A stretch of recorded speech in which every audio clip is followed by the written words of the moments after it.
Benjamin Fulford le 25 septembre 2017. Le président américain Donald Trump devient obump avec l'effondrement sioniste à l'ONU. Quelque chose a vraiment mal tourné avec le président américain Donald Trump. Et cela a été évident pour toute personne consciente ayant écouté son discours à l'ONU la semaine dernière. En menaçant de détruire totalement la Corée du Nord, il était le seul leader mondial amenant la menace de guerre dans un lieu conçu pour promouvoir la paix. Trump a fait cela parce que la mafia khazariane le fait chanter avec des vidéos où il a des relations sexuelles avec une fille mineure, selon les sources de la CIA, confirmant ce que les sources du Pentagone avaient déjà dit.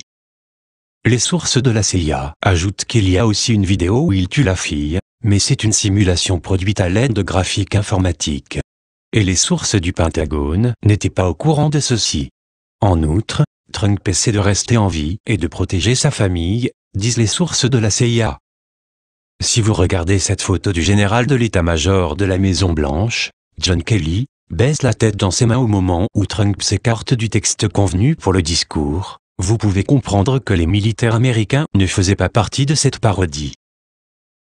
La contre-menace du dictateur nord-coréen, Kim Jong-un, d'apprivoiser définitivement par le feu les vieillards gâteux mentalement dérangés des États-Unis, vient d'être ajoutée aux mêmes pièces de théâtre khazarianes qui sont conçues pour remplir de peur les gens du monde. Vous n'avez pas à creuser très profondément pour voir que la Corée du Nord et Donald Trump prennent les ordres des mêmes mafieux khazarians. La piste, comme nous le verrons, conduit au complexe des Rothschild à Zug, en Suisse. Dans le cas de Trump, on peut trouver la connexion à la mafia khazariane en regardant qui lui a fourni l'argent pour le sauver, quand il a fait faillite, les Rothschild, dont le siège est à Zug. Bien sûr, Trump, tout comme son prédécesseur, Barack Obama, est déchiré entre deux forces opposées, les patriotes de l'armée des États-Unis et la mafia khazariane, alors il doit tergiverser en public afin de contenter ses deux maîtres. Pour la Corée du Nord, allons voir quelques-uns des nombreux points disponibles au public, pour nous rappeler leur lien aux khazarians. Commençons par la technologie nucléaire en Corée du Nord. Par exemple, l'ancien secrétaire à la défense des États-Unis, Donald Rumsfeld, a siégé sur le conseil d'administration de la société suisse ABB, qui a fourni la technologie nucléaire à la Corée du Nord. Cela leur a laissé la possibilité de fabriquer du plutonium, un ingrédient essentiel dans les armes nucléaires. ABB, avec le groupe Edmond de Rothschild, fait partie du réseau Global Compact de l'ONU. Ensuite, nous constatons que c'était l'Ukraine, cet État khazarien malsain, qui a fourni à la Corée du Nord les moteurs de fusée nécessaires pour mettre des armes nucléaires sur les ICM, missiles balistiques intercontinentales. Il y a beaucoup plus d'informations de ce genre disponibles au public, pour ceux qui cherchent, mais passons maintenant à ce que les sources de ce rédacteur ont à dire.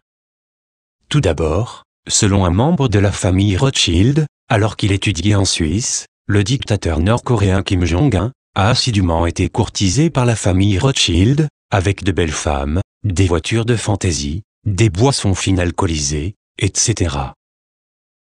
De plus, selon Mitsuhiro Suganoma de l'agence de sécurité publique des renseignements japonais, la société British American Tobacco, laquelle est connectée au Rothschild, vend depuis longtemps du tabac nord-coréen dans le monde entier, en changeant les étiquettes.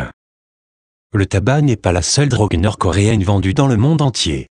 Plusieurs sources, dont des membres seniors du syndicat Yakuza Yamag Shigumi et des agents du MI6 à Macao, en Chine, confirment que la Corée du Nord fournit des amphétamines dans le monde entier, via le réseau de distribution des khazarians. Ensuite, bien sûr, le Premier ministre du Japon, l'esclave Shinzo Abe, a consacré la plus grande partie de son discours à l'ONU de la semaine dernière, à essayer de faire peur aux gens au sujet de la Corée du Nord. Abe est étroitement lié à l'Église coréenne de l'unification. L'Église de l'unification a un ranch à côté du ranch de Bush au Paraguay, en Amérique du Sud, et c'est de notoriété publique qu'elle a été reliée au trafic d'armes et de stupéfiants. Abe a également agité le drapeau de la panique en incitant les ressortissants japonais à quitter la Corée du Sud. Quelqu'un a également envoyé un faux message d'évacuation aux familles des militaires américains en Corée du Sud, ce qui a amené les forces de contre-espionnage de l'armée américaine à enquêter à savoir qui était derrière ce message frauduleux. peut-être devrait-il demander à Abe. Les officiers des renseignements japonais associent le drame nord-coréen actuellement à un Sarushebei, ou spectacle de singes, mené par les mêmes personnages prétendant faire partie des deux équipes adverses.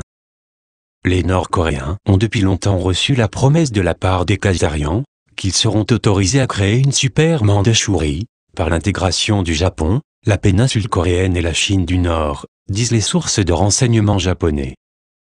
Un membre de la famille Rothschild a avoué que ceux-ci avaient fait la promesse de déplacer 40 millions de Japonais vers la Corée du Nord et d'y établir leur quartier général asiatique, après Fukushima. Ensuite, le Premier ministre japonais Naoto Kan a en partie confirmé cela à une foule de responsables au club des correspondants étrangers du Japon, lorsqu'il a déclaré qu'il avait été invité à évacuer 40 millions de gens du Grand Tokyo après Fukushima. Les Coréens au Japon prennent leurs ordres d'un homme appelé Kazuyoshi Kokubo, un fils que l'empereur Hirohito a eu avec une princesse coréenne, selon les sources japonaises. C'est lui, et non le faux empereur, qui contrôle la Banque du Japon pour les Khazarians, disent ces sources. Et maintenant, les Nord-Coréens reçoivent des Khazarians, des armes de plus en plus mortelles, alors que leurs homologues au Japon font de la pression en faveur de la propagande implacable. Il faut avoir peur de la Corée du Nord. Alors, que se passe-t-il vraiment ici? Il est possible, bien sûr, de trouver la réponse en utilisant le vieil adage « suivez l'argent ». L'histoire de fond demeure la faillite de facto de la corporation du gouvernement des États-Unis et des mafieux Khazarians qui en sont les propriétaires. Cela n'a rien à voir avec la République des États-Unis d'Amérique, qu'ils ont usurpée. Il faut également souligner que, en ce qui concerne le peuple américain, la faillite de l'entité satanique à Washington D.C. va en fait les libérer. Quoi qu'il en soit, revenons sur le sujet de la faillite, les Khazarians utilisent leur ancienne tactique, la menace de commencer la Troisième Guerre mondiale, cette fois en utilisant leur homme de main serviteur nord-coréen, dans une tentative d'extorquer encore plus d'argent, afin de continuer leur série de spectacles d'horreur. Ils essaient également d'utiliser des rapports grandement exagérés des dommages causés par l'ouragan Maria à Porto Rico, comme excuse pour déclarer force majeure, et ainsi ne va avoir à payer les 123 milliards de dollars que doit cette île appartenant à D.C. Il y a également une campagne frauduleuse pour collecter de l'argent, pour venir en aide à Puerto Rico. Demandez simplement aux Haïtiens ou à d'autres victimes de catastrophes montées, combien de cet argent d'aide leur a réellement été remis. Le département de la sécurité intérieure paie également la police pour tenter d'extorquer le plus d'argent possible aux automobilistes. La situation est rendue si grave que le gouvernement canadien a averti les Canadiens de ne pas apporter avec eux beaucoup d'argent liquide quand ils vont aux États-Unis, car ils seront volés par la police. En attendant, leurs efforts pour soutenir leur système financier fiat frauduleux transforment les marchés financiers en une hallucination de masse. Tant de gens se réveillent au sujet de l'écart du marché avec la réalité, que cela devient même cause de plaisanterie. On pourrait continuer encore et encore, avec une complète liste de preuves, de fonds de pension pillés à une infrastructure pourrissante, montrant à quel point la situation financière de la corporation des États-Unis d'Amérique est devenue une horreur, mais quiconque suit les vraies nouvelles le sait déjà. L'autre chose qui se passe, c'est que les Khazarians perdent le contrôle du pétrole, la matière qui a soutenu leur pétrodollar depuis qu'ils ont manqué d'or en 1971, déclenchant le choc Nixon. Le Venezuela s'est joint à l'Iran, la Russie et d'autres, à refuser les dollars d'essai en paiement pour du pétrole. Maintenant, les Russes reprennent le contrôle des champs de pétrole des mains des mercenaires de l'armée islamique des Khazarians au Moyen-Orient, réduisant ainsi encore plus leurs revenus provenant du pétrole. L'État esclave khazarian d'Israël et ses armées mercenaires proxy tentent de rafler du pétrole en utilisant maintenant le Kurdistan, mais Israël reçoit de l'opposition à ces stratagèmes référendaires à propos du Kurdistan afin de voler plus de pétrole, de la part des grandes puissances, comme la Turquie, l'Iran, l'Irak, la Syrie, et le reste du monde, disent les sources du Pentagone. Le régime khazarian à Washington D.C. a reçu suffisamment d'argent de ses créanciers pour continuer jusqu'au 15 décembre, et ce qui se passera ensuite, c'est le sujet de négociations intenses dans les coulisses. Dans ce contexte, toute cette fanfaronnade nord-coréenne n'est rien de plus que des points sur la table par les Khazarians, alors qu'ils négocient leur règlement de faillite. Alors, qu'est-ce qui se produira probablement après le 15 décembre? L'ancien homme de la marine, Stephen Bannon, a rencontré le dièse de la Chine Wang Qian, pour établir une voie de rechange pour Trump, et peut-être pour faciliter les derniers détails pour une réinitialisation de la monnaie mondiale et un dollar soutenu par de l'or, disent les sources du Pentagone.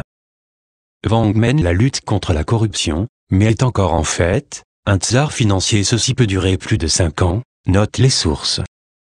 Pendant ce temps, nous avons été informés par une taupe aux quartiers généraux des Rothschild à Zug en Suisse, ainsi que par les sources de la CIA, qu'un agent de Rothschild est allé récemment dans les îles Canaries, pour essayer d'acheter un peu d'or noir.